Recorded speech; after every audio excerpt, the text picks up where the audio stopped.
नमस्कार प्रेक्षकांनो. ठरलं तर मगच्या पुढील प्रोमोमध्ये खूप जबरदस्त असा ट्विस्ट आलेला आहे.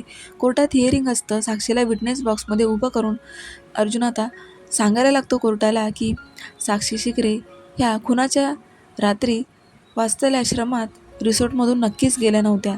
कारण प्रत्यक्षात त्या रिसॉर्टला गेल्याच नव्हत्या. तेव्हा आता साक्षीने कोर्टात जे पुरावे सादर केलेले आहेत आत्तापर्यंत रिसॉर्टबद्दलचे ते खरे आहेत. पण यात मात्र एक गोष्ट खोटी आहे, ती म्हणजे ती तारीख. कारण त्यांनी 13 जानेवारी 2023ला रिसॉर्टला गेल्या होत्या खुनाच्या रात्री असं दाखवलेलं आहे.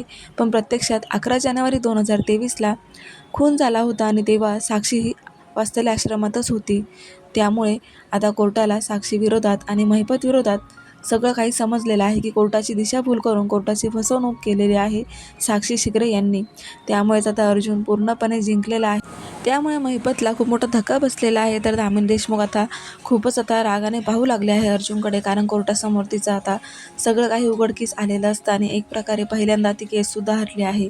तेव्हा आता आपण प्रत्यक्षात हे पाहणार आहोत की अर्जुन हा केस जिंकलेला आहे. तर साक्षी शिकरेचा पापाचा घडा भरल्यामुळे तिला आता मोठी शिक्षा देण्यात आलेली आहे. लवकरच आपण असा जबरदस्त ट्विस्ट पाहणार आहोत. पाहत राहा ठरलं तर मग. अशाच अपडेटसाठी चॅनलला सबस्क्राईब करा.